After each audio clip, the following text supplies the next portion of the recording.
President Biden appears to be preparing to endorse significant proposals to reform the Supreme Court. Sources confirmed to NBC News that Biden notified some members of Congress that he's considering legislation to establish term limits for justices and establishing an updated code of ethics that would be both binding and enforceable. Now, this is a really big deal, but term limits and a code of ethics would require congressional approval, and that includes 60 votes in the Republican-led Senate, which would currently be very difficult to achieve. Biden did stop short on the most significant kind of court reform, which is court expansion. Last year, in an interview with MSNBC's Deadline White House, he spoke against expanding the court, saying such a move would be, quote, a mistake. The Washington Post is also reporting that Biden may be considering a constitutional amendment to limit immunity for presidents and other officials. Wonder how that happened.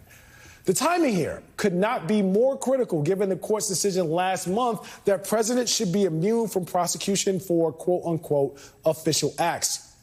Now, a constitutional amendment would be even more of a long shot because Biden would need 2/3 of both chambers of Congress. This Supreme Court is the least trusted in our history, according to a number of polls.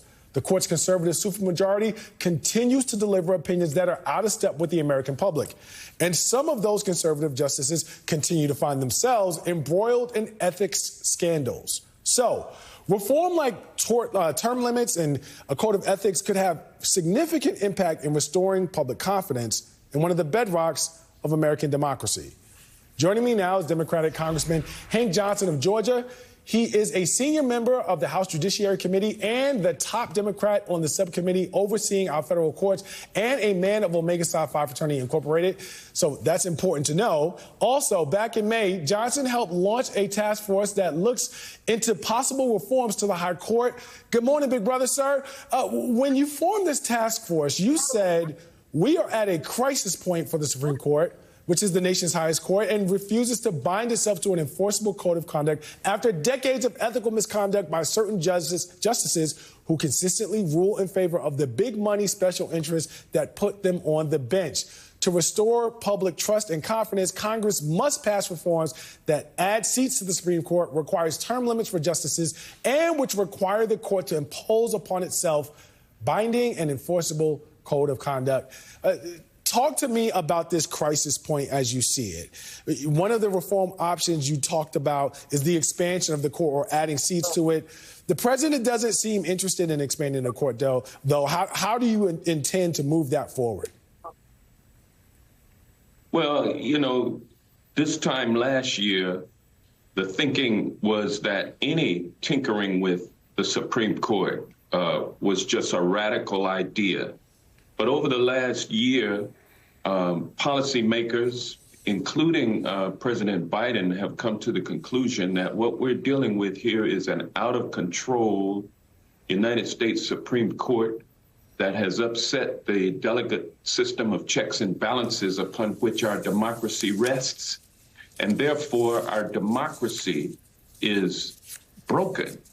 And so one of the things we need to do in order to fix our broken democracy is to fix the United States Supreme Court, which has used cases to take power, to grab power for itself, to redistribute legislative power to the executive branch, and to also give corporations and wealthy individuals a lot of power, taking it away from the legislative branch. So the legislative branch, Article 1 of our government, is charged with ensuring that the other two branches of government function adequately, but we're not there to be a stepping stone for those two branches. This is a co-equal branch, or this is a co-equal system of checks and balances, the legislative branch being Article 1.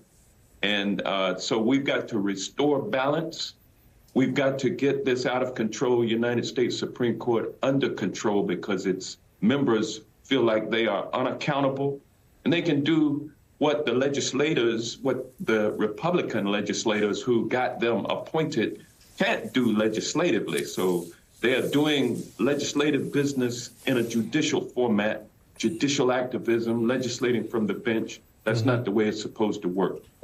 Representative Johnson, a lot of critics are saying that President Biden's recent attention around SCOTUS and moving things forward in terms of reform is really about trying to appeal to a segment of progressive voters that are not fully sold on his candidacy.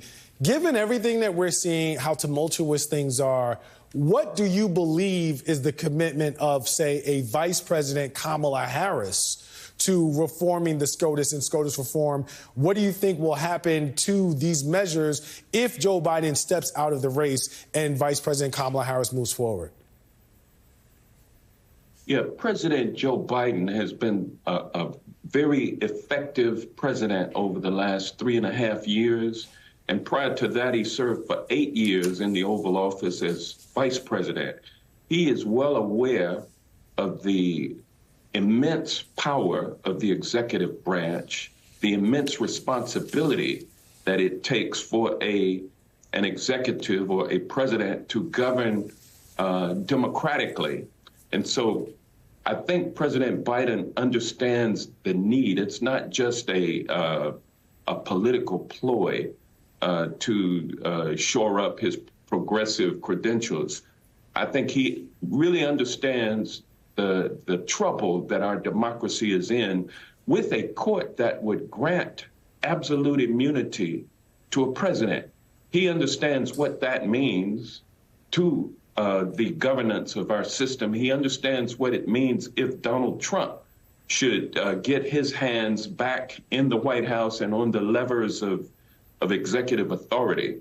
So I believe that we are well off with President Biden and his commitment to ensuring that our democracy survives. And that's why I'm behind Joe Biden 100%.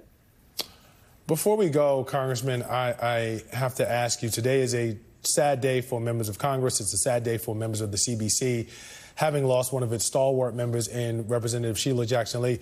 Can you just, in your own words, talk about the sentiment of your colleagues as you reflect on the life and the legacy of one of the most storied members of that austere body? Yeah, our hearts are broken this morning. Our condolences, our deepest condolences go out to the family, to the husband and daughters and grandchildren of Congresswoman Sheila Jackson-Lee. She was a strong advocate for those who need help, voting rights, women's rights, criminal justice reform. She reauthorized the Violence Against Women's Act. She was the proponent of the Juneteenth holiday celebration, which she's been introducing in Congress for almost a decade, and then finally made it happen in 2021. Her presence is going to be deeply missed. She was an authoritative figure. Everyone listened to what she had to say, and what she had to say had very great meaning. And so we're going to miss her. You can always tell a Q, but you can't always tell much. That is true for Democratic Representative Hank Johnson of Georgia. Thank you, my brother. We appreciate the time. Straight ahead, we've entered a